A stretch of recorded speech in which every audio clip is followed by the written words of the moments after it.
This video will focus on eclipsing binary stars. These are star systems whose orbital plane is aligned with our viewpoint, so that when eclipses occur, there is a dimming of the amount of light that we receive.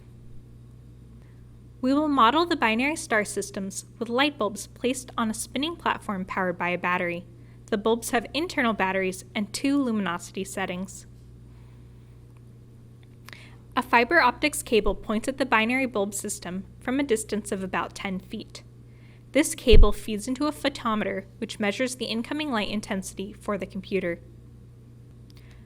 Our fiber optics cable is pointing directly at the eclipsing binary bulb system.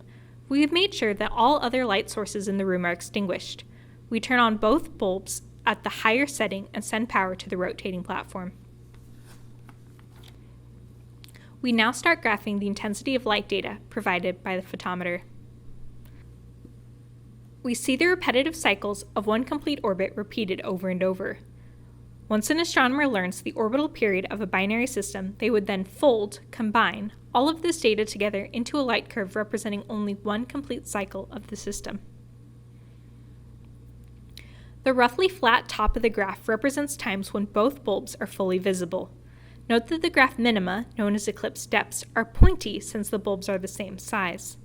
The points represent the instance when one bulb completely obscures the other from the fiber optic cable's perspective.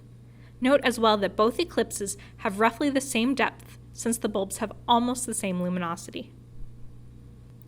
Let's now repeat this experiment with one of the bulbs at its lower luminosity setting, representing a star with a cooler surface temperature.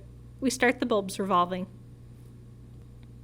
Let's see if you can predict what the graph of light intensity versus time will look like. Classroom students should follow normal procedures or instructor guidelines. Viewers not in a classroom should record your vote and explain your reasoning on a piece of paper. Please pause this video and answer the question.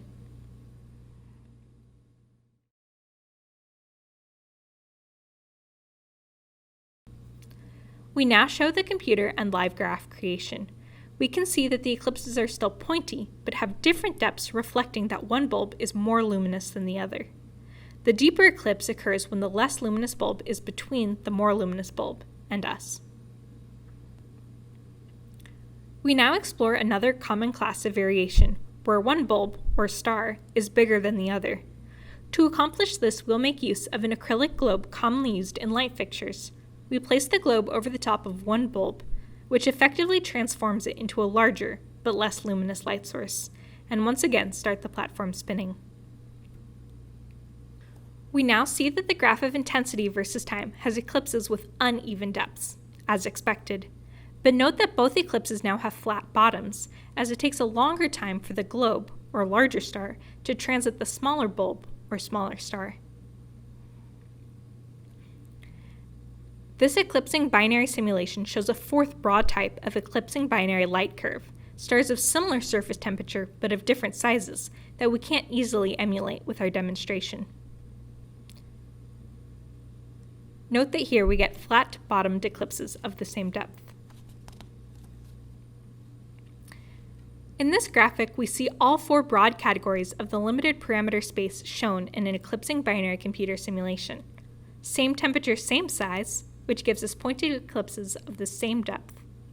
Different temperature, same size, which gives us pointed eclipses with different depths. Same temperature, different size, which gives us flat eclipses with the same depths. And different temperature, different size, which gives us flat eclipses with different depths. Note that in reality there are a complete range of both luminosity and size values, not just same and different. However, this is a good starting point for exploring how stellar parameters show up in graphs of intensity versus time in the eclipsing binary stars we observe.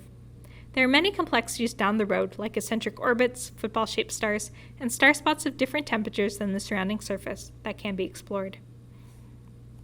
More teaching materials can be found on the web at astro.unl.edu.